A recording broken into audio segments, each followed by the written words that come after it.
নমস্কার, আমি তনুশ্রী। দিশা দর্শন চ্যানেলে আপনাদের প্রত্যেককে স্বাগত জানাই। আজ আমি যে বিষয়টি নিয়ে বলবো তা হলো আমাদের প্রত্যেকের জীবনে খারাপ সময় আসে, আর এই সময় আমরা বিচলিত হয়ে পড়ি, ভেঙে পড়ি, কান্নাকাটি করি, কি করব ঠিক বুঝে উঠতে পারি না।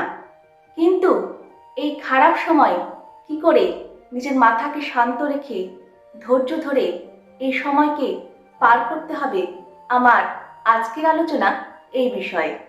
প্রথমে যেটি বলবো তা হলো আমাদের প্রত্যেকের জীবনে কখনো না কখনো খারাপ সময় আসে। প্রত্যেকের জীবনে সমস্যা আলাদা আলাদা রূপে আসে, কিন্তু এমন কেউ নেই যে যার জীবনে কখনো সমস্যা আসেনি। কারো পারিবারিক সমস্যা, কারো অর্থনৈতিক সমস্যা, কারো স্বাস্থ্যজনিত সমস্যা, কারো বা সম্পর্কজনিত সমস্যা। আর এই খারাপ সময় মোকাবিলা করার জন্য আপনাকে ধৈর্য ধরতে হবে। ঠিক যেমন রাতের পরে দিন আসে, ঠিক তেমনি খারাপ সময়ের পরও ভালো সময় আসে। এই জগতে কোনো কিছুই চিরস্থায়ী নয়। আর এই খারাপ সময় হলো নিজেকে মজবুত করার, নিজেকে মানসিকভাবে শক্তিশালী করার আসল সময়। বিচলিত হয়ে কান্নাকাটি করে নিজেকে দুর্বল করা নয়, বরং নিজের মাথাকে শান্ত রেখে নিজের মনকে শক্ত করে একটা সমাধানের পথ বের করা।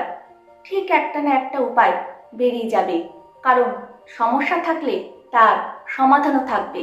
দ্বিতীয় যে বিষয়টি বলবো তা হলো নিজের খেয়াল রাখুন। আমরা এই খারাপ সময়ে বেশিরভাগ ক্ষেত্রে নিজেদের খেয়াল রাখতে ভুলে যাই। ঠিক মতন খাওয়া দাওয়া করি না, ঠিক মতন ঘুমাই না। এতে করে আমরা নিজেদেরকে শারীরিক এবং মানসিকভাবে দুর্বল করে দিই।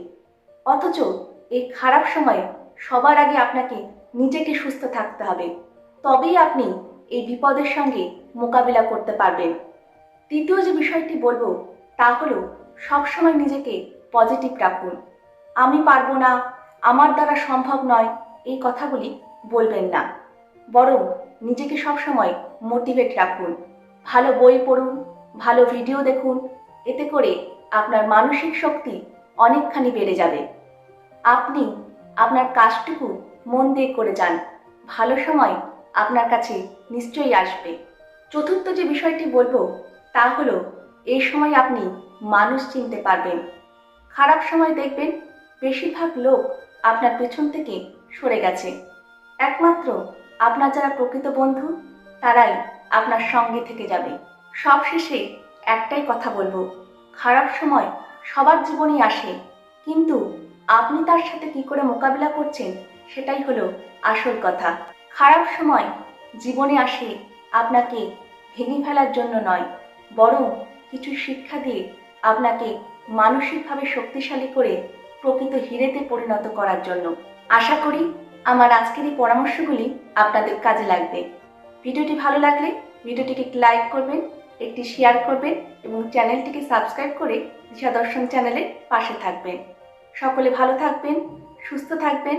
দেখা হবে নেক্সট ভিডিওতে। নমস্কার।